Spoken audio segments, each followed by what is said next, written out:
So, Tyler, tell our viewers who you are, what you do, and what this panel is all about. Well, I'm Tyler. I'm the host of the Krypton Report podcast, the All Things Kryptonian podcast, where we talk about Superman in all shapes, forms, and media. And today we are discussing legendary film director Richard Donner as just kind of a spotlight on his career. We're going to talk about and go over some things here. The biggest thing is his film legacy and what that had an impact on the world. For many people, they might not realize all the things that Richard Donner was a part of, and we're going to dive into that. So, anyone who's watching who wants to hop on and join, and I invite you to join the chat. I invite you to join, uh, the discussion. So, hey, that jump on in. But I had a slideshow movie kind of made here that's going to kind of help us through our talking points, and I got some cool trivia to just kind of talk about for good old Richard Donner here. Well, outstanding. I know that Kelly has assigned me to be your co-host on this, and to tell you the truth, I don't know that much about Richard Donner's career. I know that he directed the first Superman movie, which Valerie was in as Miss Tessmacher. I Yep. know that he directed Superman 2. However, the cut of the film was not his original vision. And was it actually taken over by another director? So Or the did he history, actually? like of how that worked was they were filming Superman 1 and Superman 2 back to back as Okay. one giant epic. And it's crazy when you study the scheduling of how it was doing because they were trying to shoot everything. So they'd film like a scene for Superman 1 and then, a scene for Superman 2. And they were getting behind schedule and budget because that's a huge undertaking. Sure. And so what they did was they halted production, said let's finish shooting one, let's edit, let's get that out. So that's what they did. And what happened was there was a fallout between the producers, the Salkinds, and Richard Donner himself, and he was not invited back to finish shooting two. And so what happened was the Salkinds got their friend director Richard Lester to come in and finish two. Well, based on the rules of the directing guild, you have to shoot so much of a film to be considered the director. So then he went back and reshot some scenes so that he can claim, as the director of Superman 2. And then that was what was released in 1980. And then in 2006, jumping ahead, when they were doing the Superman Returns press and building up, getting ready for that, 2005, 2006, footage was discovered and wanted to be used for Superman Returns of Marlon Brando, which is what helped led to the release of the Richard Donner cut of Superman 2. One of the biggest things to realize if you watch the Richard Donner cut of Superman 2 is when the movie starts, it starts in the place where how Richard Donner would have ended Superman 1. So you get this kind of like prologue-ish type thing at the beginning of this is the way he had envisioned of ending Superman 1, because parts of the ending, what was going to be the end of Superman 2, was actually tacked on to the end of Superman 1. It's a really interesting kind of history of filmmaking and editing and creative forces, working behind the scenes. So if you ever do watch the Richard Donner cut of Superman 2, you got to understand that when it starts, it's actually starting in the middle. Well, not the middle, but it's starting at the end of Superman 1 to where he would have ended the film. The film would have ended with the release of the three Kryptonian criminals. And then from there, it goes into what he would have done for Superman 2. There are a couple scenes in it that are kind of wonky because they're test scenes that they shot that they used for auditions that they would have, of course, refilmed for the actual film, but they never got a chance to. And it's an interesting watch, an experiment of what could have been.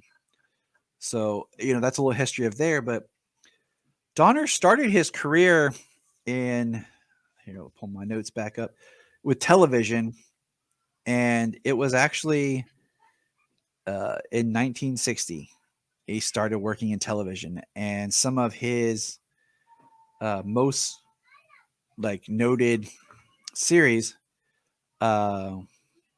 is he did Gilligan's Island, The Twilight Zone, The Rifleman, a lot of the bigger shows of the time, and his feature was in 1976 with The Omen. Now I have a slideshow prepared, if you can pull it up, John, that should have some just kind of notes and stuff about. Oh, I don't have that.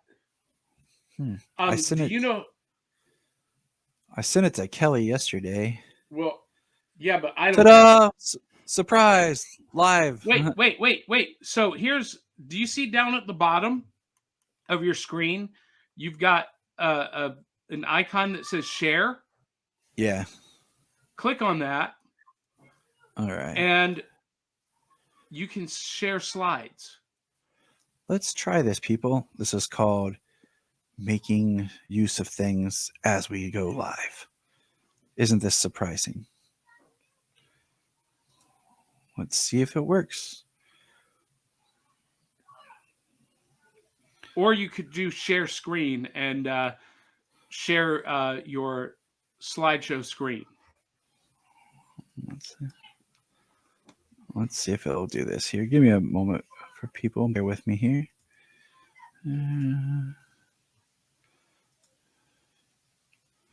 So I'm gonna message Kelly, see if I can get that slideshow sent to me. All right, how do I do this here? It's right here at the bottom. It says I'm sharing a video, and it's like here at the bottom. It says you're in the show. Oh wait, here it is. There we go. So this is Richard Donner was born, of course, April 24th, 1930. Now this is what I was talking about. This is his first feature, The Omen, and of course it's a horror film. And it's interesting how many great directors start with a horror film and move into even superhero projects. Let's look at the current arena real quick here. You had James Wan, who is known for mostly horror, did like 2 films that were non-horror, does Aquaman, makes $1 billion. You had David S. Sandberg, who directed horror, does Shazam. And then coming up, we have Andrew Muschietti. Sorry if I mispronounced the last name. But he did, the It films, and he did Mama, and he's doing The Flash. So it's interesting that the trend can go back to even Richard Donner here with The Omen. Hey, Tyler, Yes. Does this have sound? No. No, okay. Because Kelly did upload a video file that we can play, but if there's no sound, then they won't hear your voice. So this is better what you're doing. All right, continue on. Then, of course, because of the success of The Omen led to Superman the movie. And there is so much information about the way that Donner approached this film. And for anyone who's a huge Superman film appreciation of this, verisimilitude, the truth of everything being believable, that they approached this with just such care and craft and tact that we would believe a man could fly. And then we touched on that, and Superman the movie changed the world for comic book films, but also for filmmakers. There's so much information about just the history of the making of this film that we could just do a whole hour of this. But I want to talk more about Donner himself, because he seems like a person who's been very interesting and like a good-hearted person. Now, we did touch on the Superman 2 controversy. Now, this film right here, Inside Moves, This is a film I will say that of Richard Donner's I never saw. I didn't even know he directed this. I feel like it's kind of been lost in the shuffle of his filmography.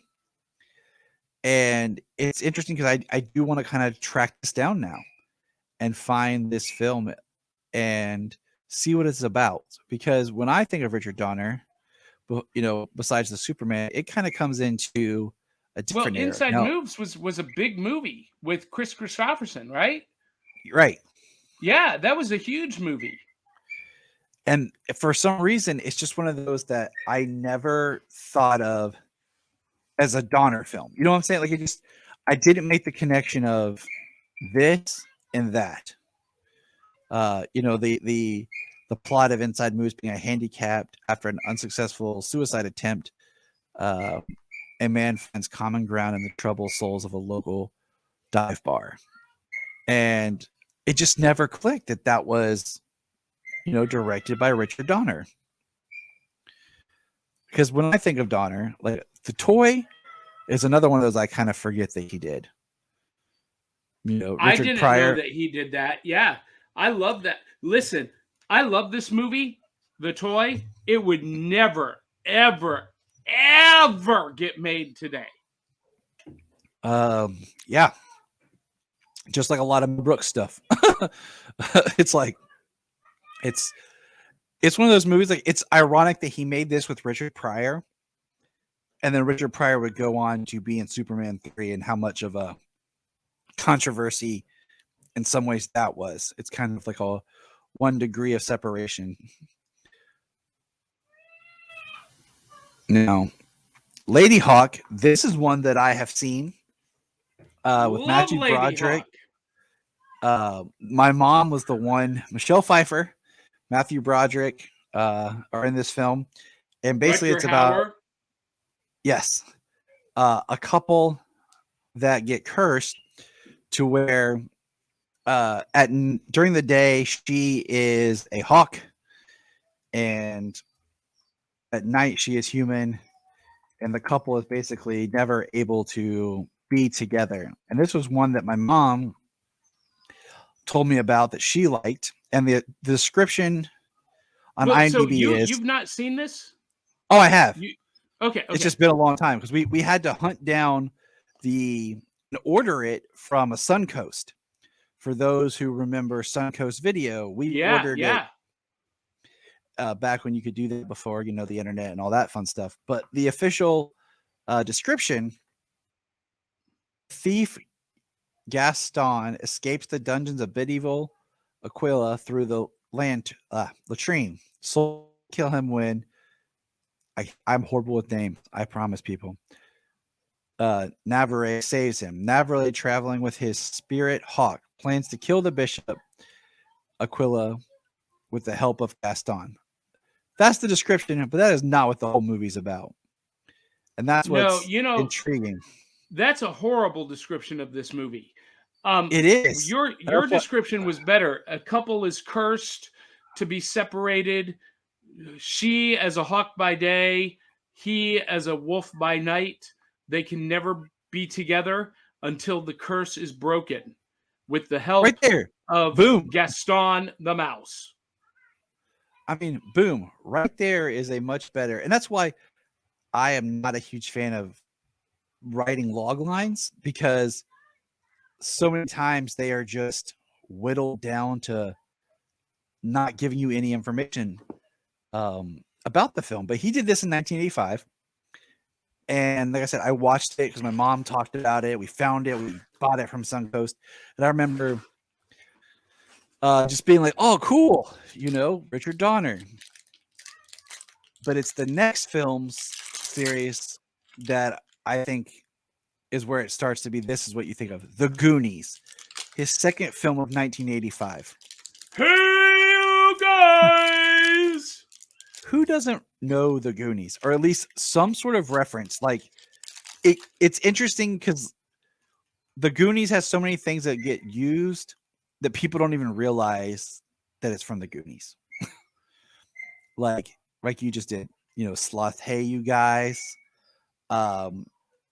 it's just one of those movies that got put in culture that stayed there.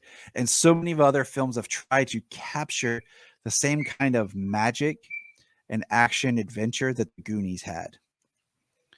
I mean, the Well, cast is a who's who of the 80s, when it comes to kids. You have Thanos right there, a young yep. Thanos. Of course, you have Corey. Whatever happened to her? That actress was like in everything in the 80s. The 90s came. But I Really, the only the three cast members that went on to do well, no, there were four. Martha Plimpton has stayed active. Corey Feldman, but Sean Astin and Josh Brolin are arguably the two most successful actors from that cast. Yeah. Josh Brolin for sure. And what's funny is I feel like Josh Brolin was one of those actors who I knew him from this, and then he went away. It's like he just kind of, he maybe not have went away, but you just didn't feel like you saw him in things. And then all of a sudden he just reemerged and was just shooting his A game and was everywhere. Yeah, he's been Cable, he's been Thanos, he was in Gangster Squad, he was another Jonah Hex. I loved him in Men in Black 3. The movie's a little rough, but I love his young K. And I love the line. I forgot about that. I love the line. He's like, what is it? It's like he plays off that K is supposed to be younger, but of course, Josh Brolin isn't that young playing the younger K. And he's like, oh man, I'm blanking on what the actual line was, but it's hilarious because he's just like, when he says his age, you're like, oh dang. He's like, like it's been rough. But the official description, okay, and this is one of those movies, The Goonies. I think The Goonies works so well because the three names that I'm about to say that are part of the creative force behind this movie. Richard Donner, director. Writer is Chris Columbus. Story by and producer Steven Spielberg. I mean, that is a mix of pure gold right there. And the official description of the film is a group of misfits called the Goonies discover an ancient map and set out on an adventure to find a legendary pirate's lost treasure. That pretty much sums it up, in a good way. And yes, Drew versus the World podcast here, a cult classic. It is. And I think it's a cult classic, but it's even just, I think, a classic.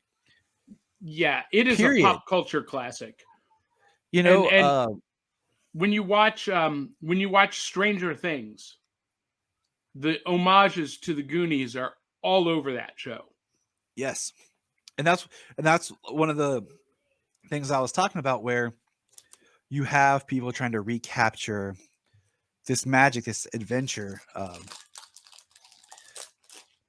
So the Goonies Never Say Die. Here we go. This is I think even before Superman, for some reason, I knew Richard Donner's name from the Lethal Weapon movies.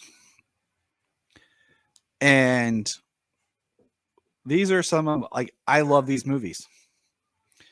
No matter what you say about the actors or whatever, but I really enjoy the Lethal Weapon movies. Lethal Weapon 1 is part of my, what I call the action Christmas movies that before Christmas. I have this little block, it's like Lethal Weapon, Die Hard 2. Sometimes I throw in, Iron Man 3, Shazam, Reindeer Games if you want to, just for fun. But these movies set at Christmas that are just fun. And, Lethal Weapon, I have here in my notes, I kind of take away for a moment from the chronology, because we have Lethal Weapon 1 in 87. Then we jump to Lethal Weapon 2 in 89. And I'll admit, this is the Lethal Weapon I've seen the least. If I had to say the order of which ones I've watched, it goes 1, 3, 4, 2, I believe. I'm not sure really why it plays like that. I own them all. I have the box set. But this was just the one I've seen the least. And it kind of feels I think, I don't know, the oddest at times, but the buddy cop is just, it's great in these films. And I don't know, they're films that I feel like you could just watch over and over, and they're really enjoyable. Like Lethal Weapon 3, you know, Joe Pesci is now on the poster here. And that was 92. Yeah. And then Now, Tyler, I have a question for you. yes. So, you mentioned the buddy cop genre, Uh-huh. and a lot of people,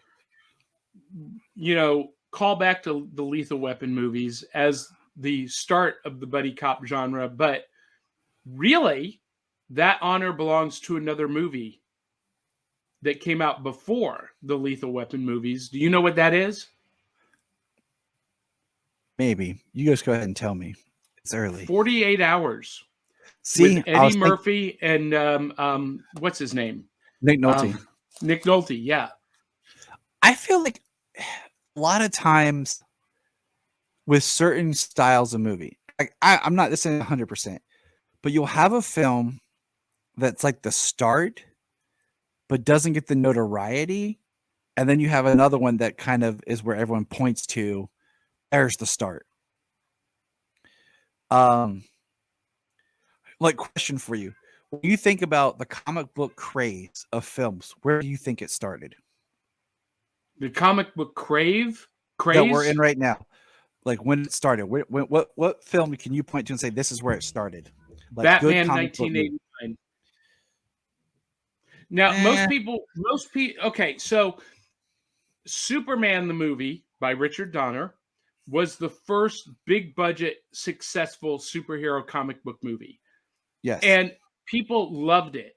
And it was a huge hit. Superman 2 was great, but Superman 3, not so good. And by the time we got to Superman 4, people were pretty much over Superman. But Tim Burton's Batman 1989 started a whole new era of interest in superhero films. The problem was nobody else was able to capitalize on it the way that Tim Burton did. And the same thing happened to the Batman franchise that happened to the Superman franchise. Subsequent directors just lost it.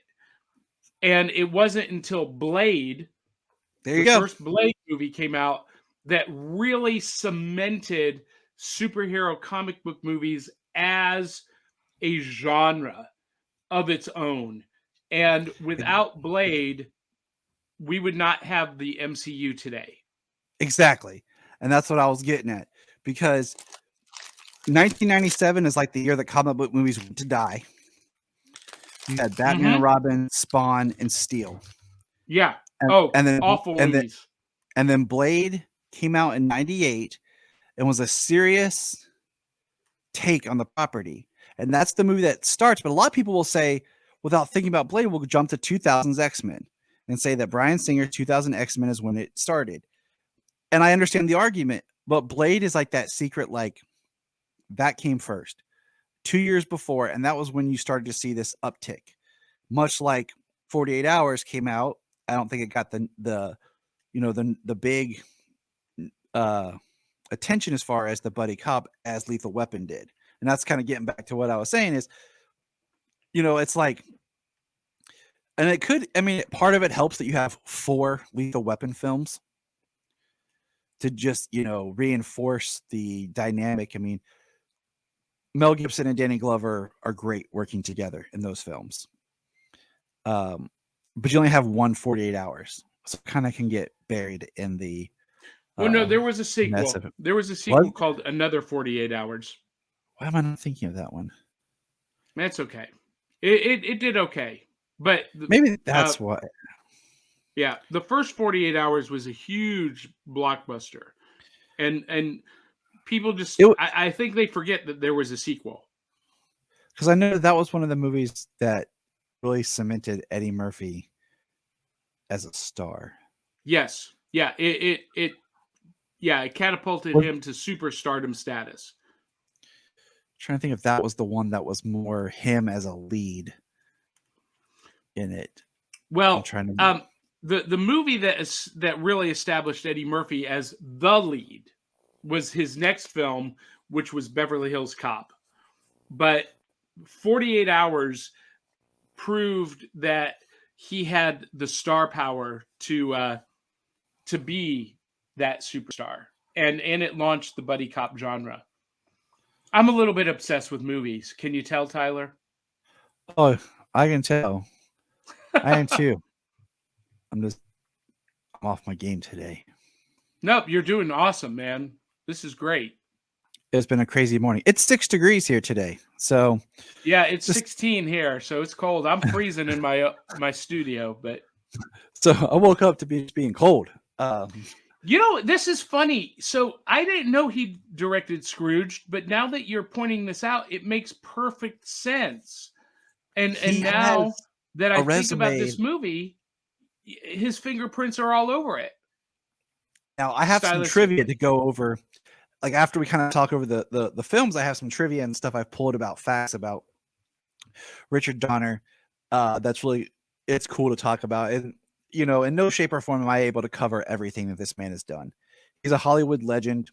He has helped immensely people's influential and just been a key player in a lot of stuff. And like I said, David McDonald here saying Lethal Weapon is the best buddy cop franchise. And I agree. Like I said, there's 4 of them. It really helped that there's that many films. And you can say what you want about the sequel. There still is great things in every one of those films.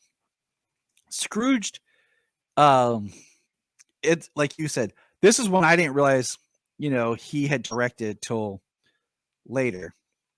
1988, he does Scrooged, and it's one of those movies that kind of pops in at that time period that gets lost, I think, because it's different than his. But when you really look, like I just rewatched it. It's one of those I don't watch every year, but I just rewatched it this year, and it has an amazing score by Danny Elfman in it. If you're a score person, it's one that it's hard to find the actual score. Is what I was looking for it, because when it came out, I guess they didn't make that many copies, and I don't think it's been released digitally because it wasn't on my Apple subscription. But it's an entertaining movie, and it's interesting because I think you have some actors and directors that kind of clash, and Richard Donner and Bill Murray didn't clash, but he said that directing Bill Murray was a little bit more of a challenge, just because he's very improv and all over the place. Now, this is a movie, Radio Flyer, 92. I haven't seen since I was a kid. Great movie. And I just remember it being very emotionally strong. And it has Elijah Wood in it. And this is one I didn't realize he directed. And it's surprising how many films pop up that you're like, oh, wow, that was him. And this is one.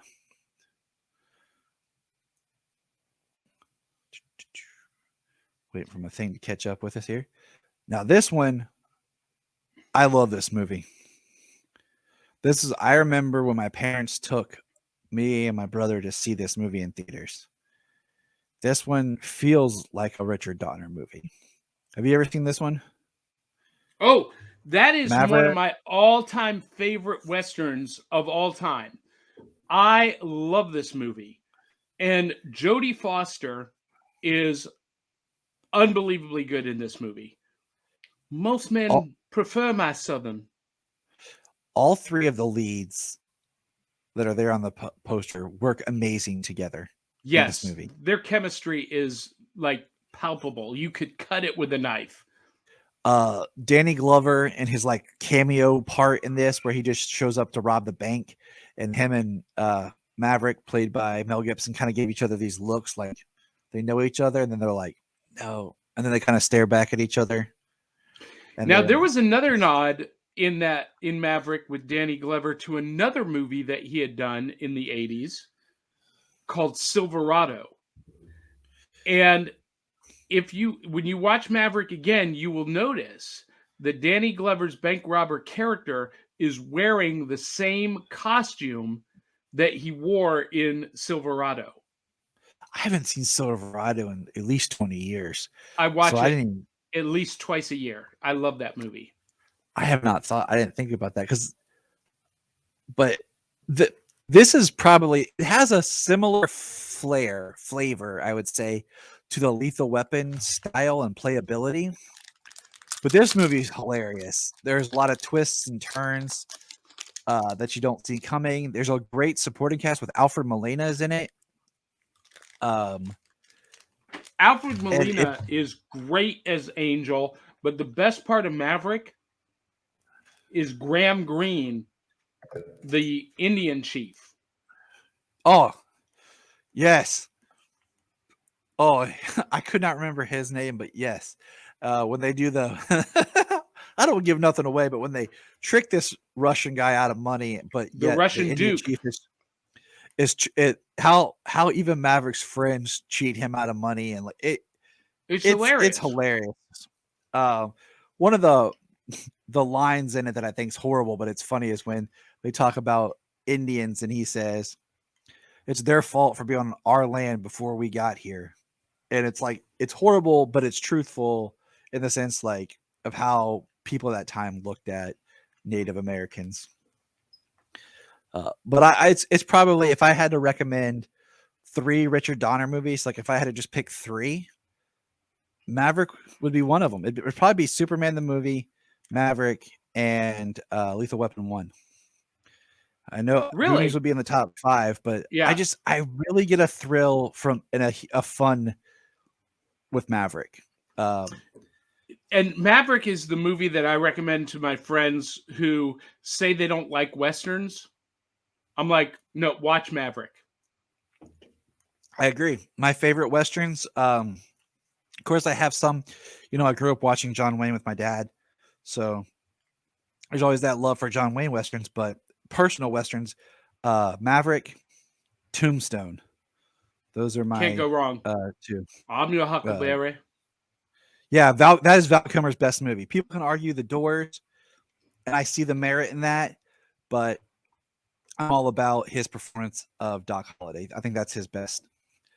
Now, this movie was another one of those I forgot that it was Richard Donner. I've never seen this one. I've never seen this one either. It's, Stallone, Antonio Banderas, assassins, and it's one of those that I had kind of forgotten about. And then when I was putting this together, I was like, you know what? I'm going to add this to my find and watch. It's got to be streaming somewhere. And in this day and age, it's a pretty much a bummer if you go to find something and it's not streaming anywhere. So I can't talk too much to Assassins, but this is him in 95. And we'll notice how things seem to kind of start to slow down a little bit as far as his directing. In the 80s, he had a lot of double feet movies coming out. Now, this movie I know well because my mom rented this movie, watched it again, then went and bought it. So, have you ever seen Conspiracy Theory? What a great movie. I saw this in the theaters. This came out when I was in college. I think I was a sophomore in college, maybe. What year was it? 97. I had already graduated and was living in Nashville. This may have been the first movie I saw after I moved to Nashville, Tennessee. I love this movie because it is such, to me, it spoke real truth to conspiracy theories. Everyone thinks that back then everyone was like, those people are nutbags. But this movie shows that even the most far out conspiracy theory has a nugget of truth to it. And I love this movie for the way that they frame that whole discussion. I agree. I was thinking this movie because when this came out, I was younger, and it made me interested in reading Catcher in the Rye, just because they have a conditioning in him that every time he feels lost, scared, emotional, he has to buy a copy of Catcher in the Rye, and it's a way they track him. And you see in the film, a flag goes off when a copy was purchased at a store, and it's a really good movie, and it's actually one I wouldn't mind revisiting that I haven't seen in years. I would suspect that some of the conspiracy theories that they talk about in conspiracy theory have actually come true. You know what? That's because it was a very future thinking, future looking type of movie. I'm trying to think. Yeah. It's been I've not seen it since I saw it in the theaters, but I mean, it came out in 97. I probably haven't seen it since 98, to be honest. And that's too long. I should probably go check that out. Timeline. Now this is one I've never heard of. This is interesting because this film, 2003, I was working part-time at a movie theater at the time this came out. And look at the gap between 97 and 2003 of his directing. This stars Paul Walker. It also has a great supporting cast of people that would come to be known as Gerard Butler. But it has, I'll pull this up here. It's based off a Michael Crichton book. And that was one of the things that pulled me in was, of course, Michael Crichton, who of notoriety for such amazing things as Jurassic Park. But here's some of the supporting cast. Okay, Francis O'Connor, Anna Friel, David Thewlis, Billy Connolly, Neil McDough, Michael Sheen, Lambert Wilson, and Ethan Embry. And if you're like, who are some of these people? I'll just tell you who we have. Michael Sheen, who was in Underworld and had a huge career in multiple things. He's in that, was it Angels and Demons show on Amazon? Or not Angels and Demons. The one with Doctor Who, David Tennant. Good Omens. Yeah, Good Omens. I was trying to remember. I knew what the characters were. I was trying to remember what it was. Lambert Wilson is the Merovingian in the Matrix series. It has Neil McDough, who, if you've watched any like CW shows, you'll recognize him. He played Damien Dark on this Arrowverse shows recently, but he's had a career of one of those people just popping up in everything. David Thewlis played in Wonder Woman recently as Ares. He's also in the Harry Potter franchise as Professor Lupin. And of course, Gerard Butler is Gerard Butler. So it was a really interesting cast of just people of like, oh, I know that person. But the story is a group of archaeologists become trapped in the past when they go there to retrieve a friend. The groups must survive in 14th century France before they can escape back to the 21st century. Basically, they fall through a wormhole, and the premise is based on the theory of like fixed points in time and about certain events that take place. And I'm not going to say anything because it's spoiler, but it's a good movie. I really enjoyed it. It has some nice twists to it. It's been a while since I've watched this one, but when I saw Michael Crichton, Richard Donner, I was like, I'm in. And then sadly, the last film that Richard Donner directed, 16 Blocks, I've never watched.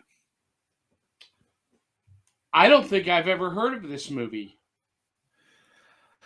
Bruce Willis is in it, and the premise, and I'll pull this up here.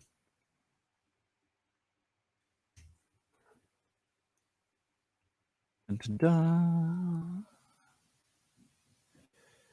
Is an aging alcoholic cop is assigned the task of escorting a witness from police custody to a courthouse 16 blocks away.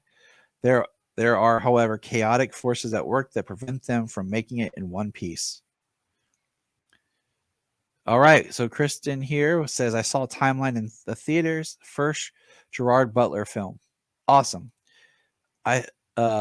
Billy Connolly is one of those people that you know, but when I think of Billy Connolly, I always think of him as the dad in Boondock Saints 2 and 1. And Ethan Embry, yes, as the bass player in the greatest movie of all time, That Thing You Do. So thank you for pointing out Ethan there.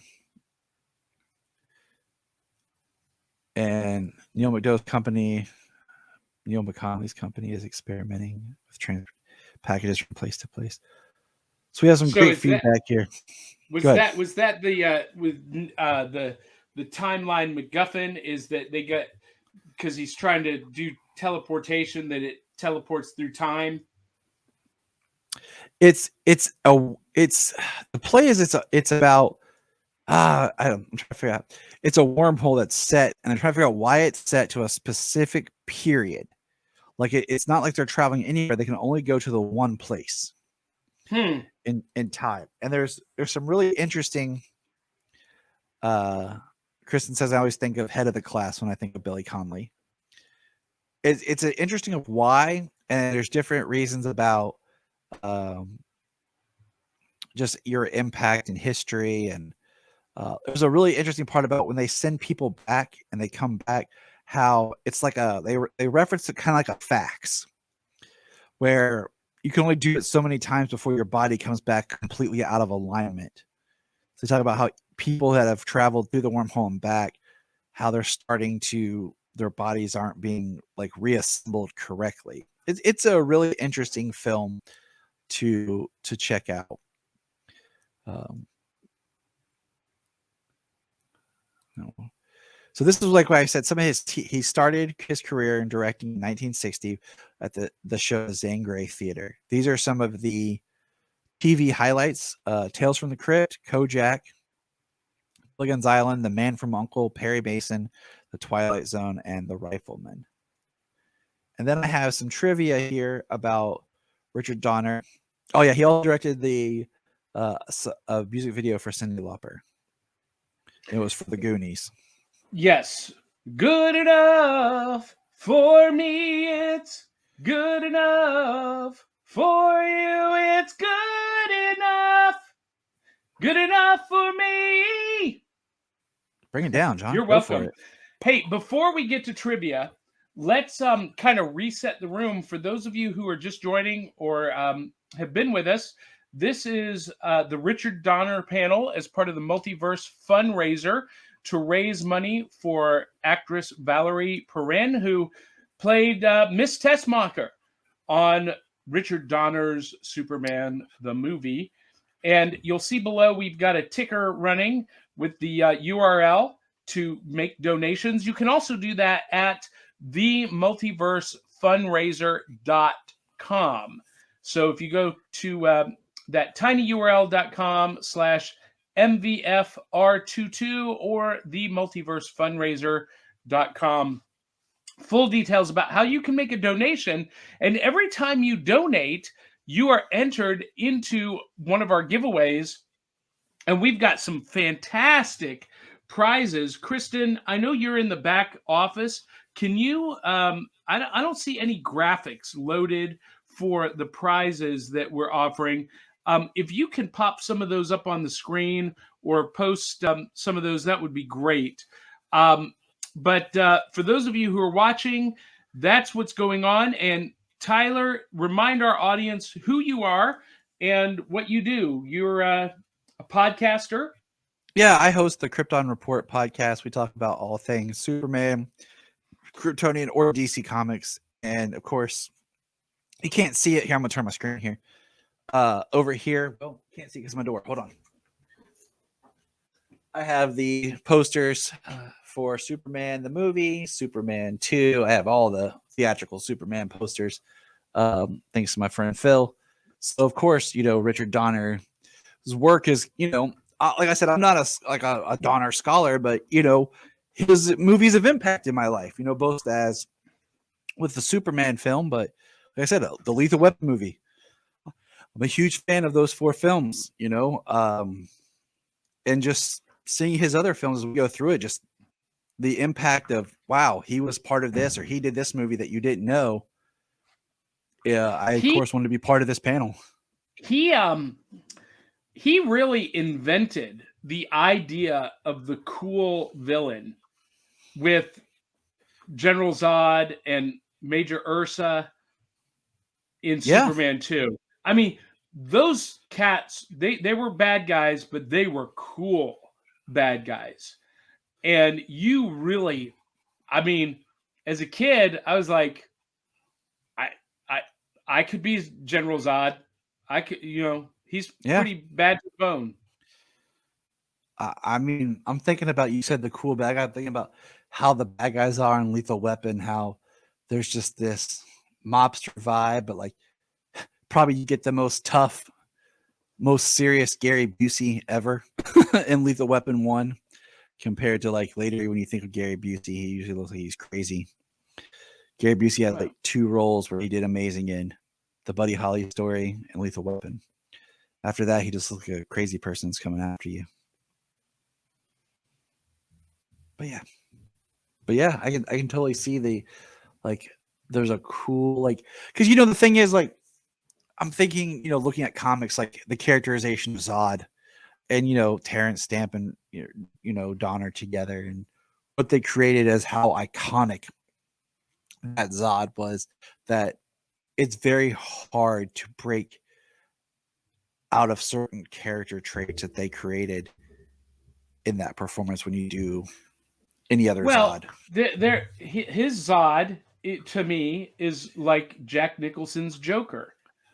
The standard that everybody else is measured to. Even, listen, I know a lot of people say Heath Ledger is the best Joker, but I don't think anyone captured the spirit of that character the way that Jack Nicholson did. And so, Terrence Stamp's General Zod, Jack Nicholson's Joker, to me, they're the gold standard. Gene Hackman's Lex Luthor is the gold standard to me. I have that's just my generation. I can agree with you.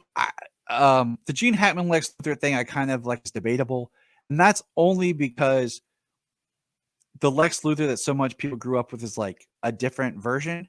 The businessman, that was rebooted in the 80s, that carried on being the businessman and more of the suave Lex. Gene Hackman's Lex was the last remnants of kind of the just mad scientist style Lex. So there's this little bit of disconnection. But I love his Lex at the same time. So why you threw away my papers? I got you. Sayla, I'm busy. I told you. Oh, okay. So Tyler, we only have about 8 minutes left before the next panel with Lauren and Chris Jowers on voice acting. So you have some trivia? Yeah, so we'll just run down. We'll just run down some trivia quickly here about Richard Donner. He has co-produced the X-Men films with his wife. So he has directed his cousin Steve Kahn in 14 films. Most famously, he's the captain in the Lethal Weapon movies. He's one of those actors, every time I watch a Richard Donner movie, I look for. He was actively pursued by Michael Crichton to direct Jurassic Park. He was asked to come back for Superman 4 because they were trying to get everyone back together before that. And of course, he declined, and that's a whole nother conversation. He was offered the job of directing Never Say Never Again in 1983, but turned it down. He turned down the offer to direct Aliens 3. He was very interested in directing the film Dragonheart and spent 6 months on pre-production before moving on to other projects. I love Dragonheart. It's a great movie.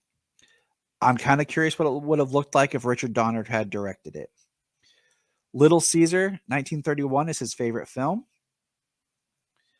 He was originally going to direct the Wild Wild West movie in 1999 because he had directed some episodes of the original series, but he declined and decided to go on and do what do you call it? He decided to move on and not do that film. Ridley Scott offered different movie that would have been. Yes, that movie is a very interesting history of production for another podcast. He was offered the chance to direct Thelma and Louise. He called the script historic, but he wanted to produce it with his wife, and Ridley Scott was not enthusiastic about that. Was considered to direct the original Judge Dredd in 95 and Matilda in 96. He originally intended to direct The Lost Boys 87, but as a production languished, he moved on to Lethal Weapon and eventually hired Joel Schumacher for the job as he served as executive producer. So that's interesting. So he served as the executive producer on Lost Boys, not the director, but that movie has Richard Donner flavor all over it. Yes, it does. There's two trivia short stories here that I really wanted to share. He got Gene Hackman involved in Superman the movie through trickery. Hackman had recently grown a mustache, he was reluctant to shave off, and Donner made a deal that he would do the same if Hackman did. After Hackman shaved, Donner then revealed that the mustache that Donner had worn was a fake. The two instantly became good friends and had a great working relationship. And then the next one proves to me is one of those stories that proves how much of a good man Richard Donner was. Said Scrooge began filming in 1987. With Christmas approaching, Richard Donner asked if the production could have Christmas Day off, but Paramount Pictures executives refused, insisting that filming should continue on Christmas Day. However, Donner outwitted them. At the end of the day, on December 24th, 1987, he officially fired the entire cast and crew. 2 days later, on December 26th, he officially rehired everyone. The break allowed the cast and crew members to spend Christmas with their families. To me, that just shows up a man who cared about the people that he was working with and how he wanted to control his set and let respect the people he worked with. Richard Donner also wrote a Superman comic with Jeff Johns called Superman Last Son. Jeff Johns actually worked for Richard Donner as a production assistant, and they had a great friendship, working relationship.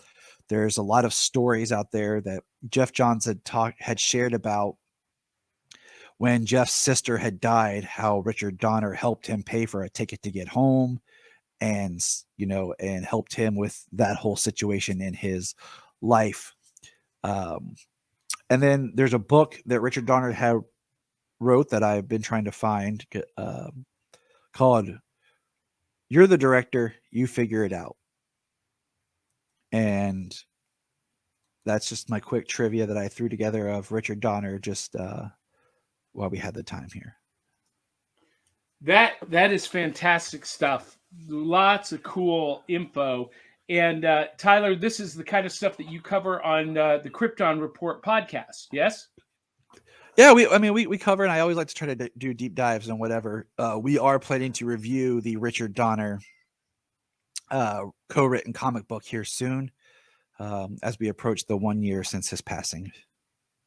Awesome. So where can people find the Krypton Report? Anywhere that you stream or listen to podcasts, we are there. Apple Podcasts, Amazon. We're on YouTube, Twitter, Facebook. Just search for Krypton Report. Outstanding.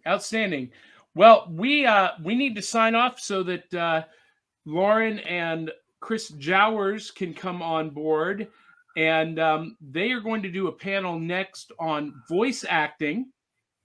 So, and I am going to be in the back office adminning that.